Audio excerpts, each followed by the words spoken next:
किया। बोले जैसे सचिव सरपंच की सील लग जाए ना, बोली वो फार्म भर जाता। कन्हैया ने कहा तुम्हारे मस्तक पर हमने अपना चरण चिन्ह लगा दिया, अब तुम कहीं चले जाओ, तुम्हें कोई दिक्कत होने वाली नहीं है, जाओ यहाँ से। खूब आशीर्वाद दिए। कालिया नाग वहाँ से चला गया। बोलो वहाँ के बिहारी लाल की जय।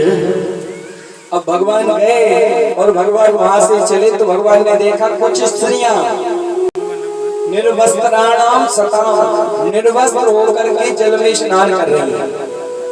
तो जल में स्नान कर रही तो कन्हैया ने उनके वस्त्रों को उठाए और पेड़ के ऊपर चढ़ गए। उन स्त्रियों ने कहा भगवान हमारे कपड़ा दो, कन्हैया वस्त्र दो। भगवान को उपदेश दिए। भगवान चीर हरण वस्त्र हरण लीला क्यों किए? सुंदर भाव। कई माताओं को घुटने से ज्यादा, याद रखना, घुटने से ज्यादा किसी माता को जल में प्रवेश नहीं करना चाहिए। जो मैया घुटने से ज्यादा जल में प्रवेश करती है उसका पतिव्रत धर्म खंडित हो जाता है। उसका पतिव्रत धर्म खंडित हो जाता है तो उसको जीवन में लाभ नहीं मिलता। क्यों? क्योंकि जल के देवता वरुण देव में प्रवेश किए तो अपराध लगता। आजकल तो हमने देखा मैया जल में पैर दिए, नरवा भरे आए हमने पैर देखो, तो जो मैया पैरा तो उसको हमने कर दिया। सुन लो, लोटा लेकर के जाओ और बढ़िया लोटा ले प्रवेश करो, घुटने से ज्यादा नहीं, जहाँ तक घुटना डूबे बस उतनी, घुटने से ज्यादा प्रवेश नहीं करना चाहिए। लोटा लेकर के जाओ, लोटा से नहाओ, बढ़िया स्नान करो। और भैया भी सुन लो, कई भैया लोगों को भी देखे जूता पैरे घुसक जा रहे जल में, ये अपराध मत करना। भैया वो गंगा जी है, वो ही है, और यहाँ से जो बह रही है वो ही जल है। मानो तो मैं गंगा माता हूँ ना बहता पानी, मानो तो जो खेत में पड़ा हुआ है वो भी अन्न है, जो घर में रखे वो भी अन्न का दाना। भैया एक और खा लो सो झूठे खाओ, अफर के खा लो सो झूठे खाओ, है ना, कहा थी कि नहीं? तो भैया प्रयास करो कि जल में कभी जूता चप्पल पहन के प्रवेश मत करो, मैया घुटने से ज्यादा प्रवेश नहीं करें। और तीसरी बात बोले जब भी जल चढ़ाने जाओ भगवान को, हमने देखा है कि उसी लोटे में फूल, उसी में बेल पत्ती, उसी में दूर्वा, उसी में महाराज सब डाल लेंगे और फिर भगवान के पास जाएंगे। भैया तो क्या मतलब, वो तो जल को ही चढ़ गया, वो भगवान को क्या चढ़ाओ? बोले अगर फूल चढ़ाना, बेल पत्ती, दूर्वा चढ़ाना तो अलग से लेकर के जाओ, जल के लोटे में लेकर नहीं जाना, क्योंकि जल के देवता वरुण देव को चढ़ गए तो फिर भगवान वहां कैसे चढ़ेगा? तो ध्यान रखने की वस्तु यही है, भगवान को उपदेश दिए कि जल के कुछ नियम रहते। और पहले नंबर स्नान करने जाओ तो ताली बजा कर जगा लो जल को। जल भी सोता है महाराज, पेड़ पौधे भी सोते, जैसे हम सोते ना ऐसे सब सोते। पहले नंबर पर हुआ पर नल पर महाराज, और तो और अगर आपने मोटर चालू कर रहे तो भैया पहले थोड़ी सा आवाज जगा ले, जल को जगा लोगे फिर स्नान करोगे तो लाभ मिलेगा, तभी आपके शरीर की शुद्धि होगी। जल ही से शुद्धि होती ना, पंडित जी कहते हैं आप पवित्र हुआ, जल छिटकते हैं तभी शुद्धि होती। जल पीते केशवाय नमः, माधवाय नमः, नारायणाय नमः, जब शुद्धि होती कि नहीं? जल ही शुद्ध करता है। तो जल देवता श्रेष्ठ देवता, प्रणाम करें और सम्मान करें, इसी में लाभ मिलेगा। भगवान को उपदेश दिए ऐसा नहीं करना चाहिए, वस्त्र लौटाए। और वस्त्र लौटाने के बाद कन्हैया कहे श्री रामा से भैया प्रसाद पाने की इच्छा है। कहीं देखो कोई यज्ञ अनुष्ठान चल रहा हो, पूजन चल रहा हो, वहां से प्रसाद लाओ। भैया प्रसाद लेने के लिए गए भगवान के सखा, तो वहाँ बहुत बड़ा यज्ञ चल रहा था। तो ब्राह्मणों ने कहा, जजमानों ने कहा पहले भगवान को भोग लग जाएगा फिर प्रसाद पाने के लिए मिलेगा, ऐसे नहीं मिलेगा। तो वापस लौट आए तो कन्हैया ने कहा कि यज्ञ की जो पत्नी है, जो जजमान है, उनकी पत्नियों से कहना कि हमें भूख लगी है, वही हमें प्रसाद पवाएगी। अच्छा एक बात और कह दें प्यारे सज्जनों, दान देने की बड़ी विशेषता है। दान कभी कुपात्र को मत दो। इशारे से आप सब समझ रहे होंगे, थोड़ी सा धीमा करो। इशारे से समझ रहे हो। दान सुपात्र को दो। कौन को दो? सुपात्र को। दान किसको दो? जिनसे कहवा लो सीताराम सीताराम। जो सीताराम नहीं कह रहे, मांग भी आ रहे, उन्होंने तो ये बेल पड़ लो। ध्यान रखियो, क्योंकि तुम्हारा ये ले जाएंगे और कल के दिन तुम्हारे ऊपर हावी हुई। जो राम कहे, पहले उससे बोलो राम बोल राम, कहो सीता, तुम कहो लौट के भैया सीताराम कहो। जब वो सीताराम कह दे, कोई भी हो, जब कहे सीताराम राधे राधे, तब उनको दान देना। जो अपने राम का नहीं, वो किसी काम का नहीं। जो हमारे राम का है, वो हमारे काम का है। जो राम का नहीं, वो हमारे किसी काम का नहीं। उससे हमें कोई मतलब नहीं, चाहे वो कोई भी हो। तो पहले उसे राम जरूर के लेना। और सुपात्र को दो, कुपात्र को मत दो। सुपात्र और कुपात्र की अब क्या परिभाषा महाराज? महाराज अगर कोई दान लेने के लिए आ रहा है, आपसे ले जाएगा। अगर आपसे कह रहे हो कि हमें तो 5 किलो चना चाहे, 500 रुपये चना, बिल्कुल नहीं भैया, कोई जरूरी नहीं है। बोले महाराज क्यों नहीं देना? बोले उनको दोगे, वो दुकान में बेचेंगे, वो ठटा लेंगे, पी लेंगे, तो किसको दोष लगेगा? तुम्हें दोष लगेगा। तुम्हारा दान गलत जगह गया कि नहीं गया?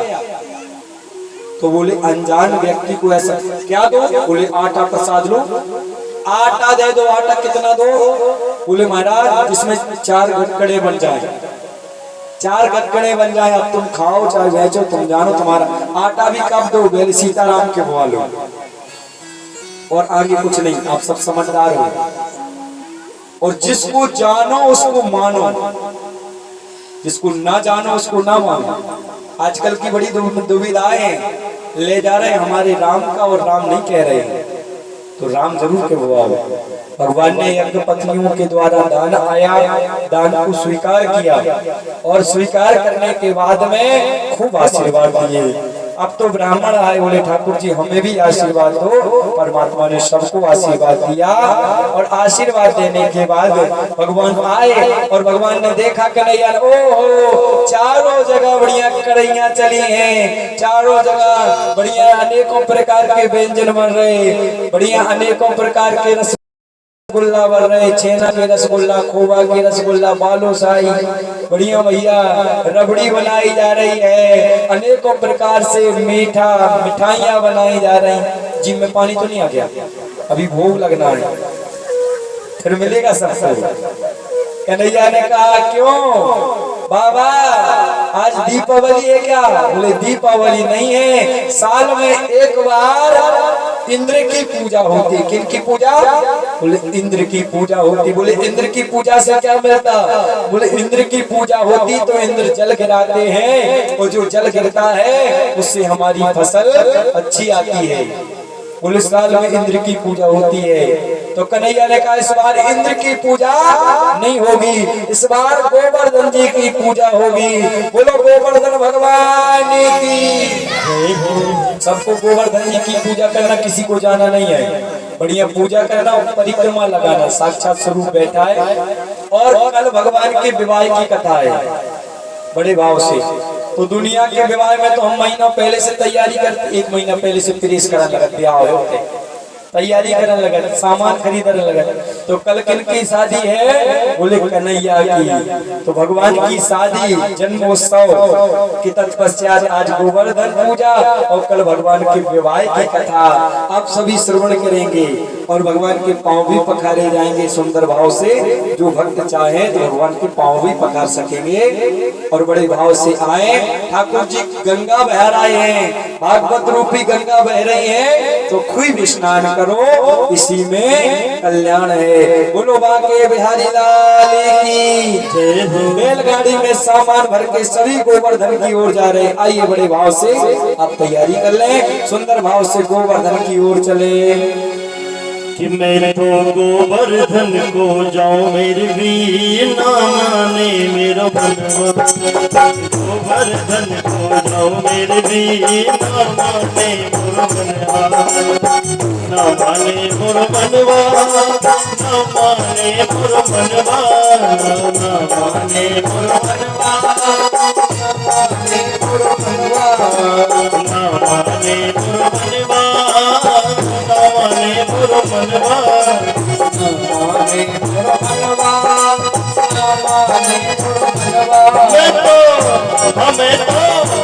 मैं तो गोवर्धन को जाऊं मेरे वीर मैं मोरो मनवा मैं तो गोवर्धन को जाऊं मेरे वीर मैं मोरो मनवा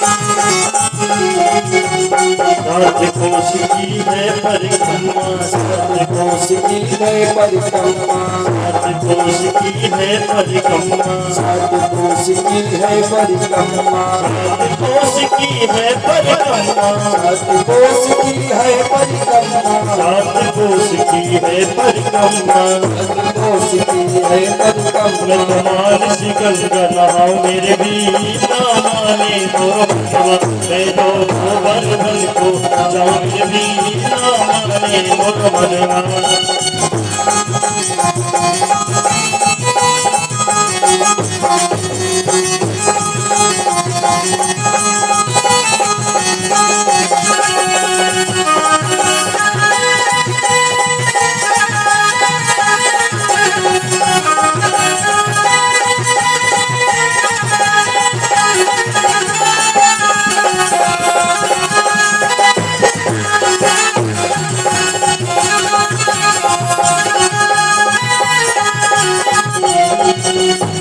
सात शेर की करीन करैया सात शेर की चढ़ी रे करैया सात शेर की चढ़ी रे करैया सात शेर की चढ़ी रे करैया सात शेर की चढ़ी रे करैया सात शेर की चढ़ी रे करैया सात शेर की चढ़ी रे करैया सात शेर की चढ़ी रे करैया सात शेर की चढ़ी रे करैया सात शेर की चढ़ी रे करैया वर्तमान गंगा रहा मेरे वीर माने मोरो मनवा मैं तो गोवर्धन को गोवर्धन को जाओ मेरे वीर माने मोरो मनवा गोवर्धन को जाओ मेरे वीर माने मोरो मनवा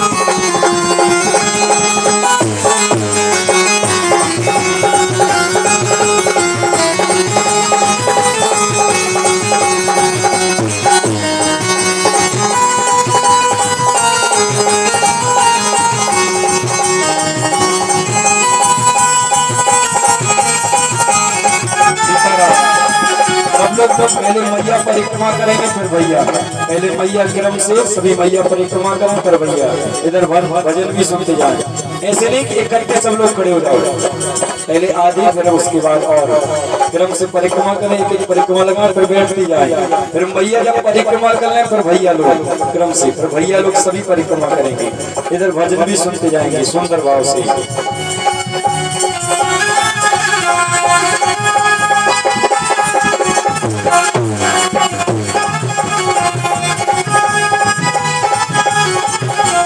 मैं तो गोवर्धन को जाऊं मेरे वीर माने मोरो मनवा तो गोवर्धन को जाऊं मेरे वीर माने मोरो मनवा चंद्र सखी भज बाल कृष्ण छवि चंद्र सखी भज बाल कृष्ण छवि चंद्र सखी भज बाल कृष्ण छवि चंद्र सखी भजवाल के छवि चंद्र सखी भजवाल चंद्र सखी भजवाल के छवि चंद्र सखी भजवाल गज हर दर्शन को गाँव मेरे वीर मामा के गुरु बनवा गज गोवर्धन को गाँव मेरे वीर मामा ने गुरु बनवा